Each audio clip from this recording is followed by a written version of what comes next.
AGT News chaîne bi leen di jox xibaar yi wér te wóor abonné leen ngir dara bañ leen a raw. AGT News. dalee nag jàmm ci chaîne bi ngeen taamul seen bopp muy AGT News gannaaw ba ñu déposé caution bu 30 millions de francs CFA daanaka lu toll ci téeméeri doomi aadama ñoo samp seen dënd ne nag candidat nañu ci élection présidentielle bu février 2024 bi ñu dëkkmal ñi nag ndooluñu muy góor ak ay jigéen yu yëngu ci wàllum politique daanaka 30 briques nañu wàññe xobet ngir mën a bokk ci yooyu la élection 30 millions koppar yu bari la ci sénégalais bi nga xam ne day xëy di góorgóorlu bés bi yàlla sàkk koppar yooyee sax daanaka buñ ko joxoon employé yi nga xam ne ñoo nekk ci entreprise de presse yi daanaka dinañu dund feetu fin d'année boo xam ne du mën a gulet waaye dina bokk ci nar dax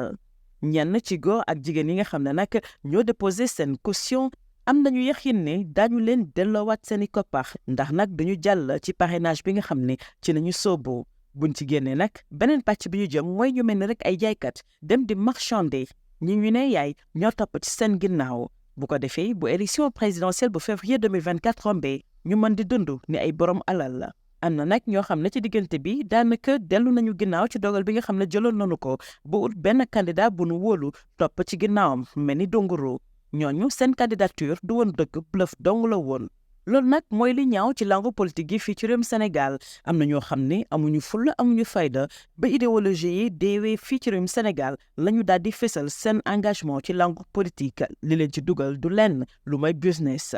tey riir bi bari na ndax ñu bari ñu ngi organiser ay meeting ngir rek investir candidat bu njiitu réew bu Sénégal loolu nag defuñu ko ci neen ndax am na lu bari loo xam ne ñu ngi koy sóor ngir mën ko jot ëllëg ñu bari ci ñoom sax fi mu nekk ni dañ leen bokkal koppar yu bari moo tax ñu amal ay méga meeting te ñëpp xam nañu ni candidat bi nga xam ne Macky Sall da koo tànn daanaka doolul benn yoon waa ji dafa riis ba liw moo tax farceurs yi bés bi yàlla sàkk ñuy wane seen bopp mel ni rek wañ bu gis lem li tax nag ñëpp xam nañ ko mooy ne seen ëllëg nañu bëgg a miser fi mu nekk nii ngir bu Amadou Ba faloo ñu mën a gundaan naat yokk ci koom-koom bi nga xam ne daanaka anam bi ñu ko amee dara baaxu ci li ñuy def mooy escroquerie politique bi nga xam ne moo gën a rëy fii ci réewum Sénégal système bi nga xam ne mu ngi waaj a jeex dina yàqal nag yëngu-yëngu yi nga xam ne dóorkatu marto yi moom lañu amal boobuk léegi muy ay trafiquants d'influence ñoo xam ne magu yi rek nañuy def bés bi yàlla sàkk seen dundu gépp ñu ngi ko teg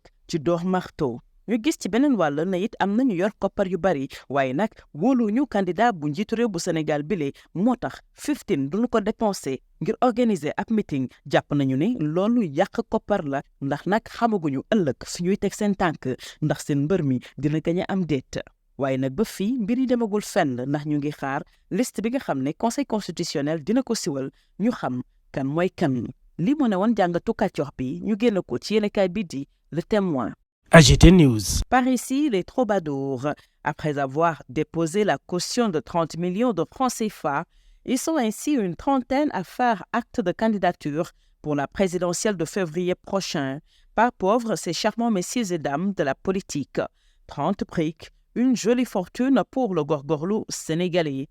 Une somme qui aurait aussi permis aux employés d'entreprises de presse comme la nôtre, de garder le sourire en cette période de fête. Certains de ces messieurs et dames sont cependant sûrs qu'on leur refilera le blé s'ils ne passent pas le tri du parrainage et pourront toujours marchander comme des catins pour s'offrir aux plus offrants en espérant se refaire une meilleure vie après le 25 février.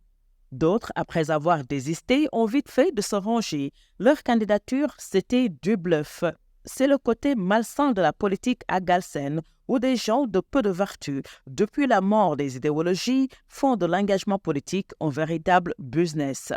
Tous ces troubadours qui s'agitent, organisant des meetings de soutien ou d'investiture pour le candidat du chef, sont loin d'être des philanthropes désintéressés. Ils reçoivent des subsides pour financer ces méga-meetings. D'ailleurs, le candidat du chef, qui n'est pas un misérable, est le seul pour qui ces farceurs se démènent pour se faire remarquer. Pourquoi donc, à votre avis, ils ont acquis leur subite richesse par la politique et mis encore sur celui qui pourrait pérenniser cette fortune mal acquise? Ce sont des affairistes et personne ne leur connaît en métier. Ils ne représentent rien et le monde qu'ils mobilisent est rémunéré. Ce qu'ils font est l'une des plus grosses escroqueries de la politique. la fin annoncée du système qui les fait vivre pourrait définitivement compromettre leur activité de dors-marteau, de trafic d'influence et de magouille. C'est justement une question de survie pour ces gens pendant que d'autres traîneront les pieds pour ne pas mettre leurs sous dans une opération où leur candidat pourrait mordre la poussière. Ça, c'est le plus grand danger qui guette le candidat du chef. Pour sûr, il y en a qui, pour rien au monde, ne vont sortir les thunes pour miser sur un cheval dont ils ne sont pas sûrs de la victoire. Mais rien n'est encore joué et il faudra attendre la liste que publieront les 7 sages du Conseil constitutionnel pour voir les masques tomber. Telle est la rubrique de Kachorbi parue dans le quotidien Le Témoin. AGT News.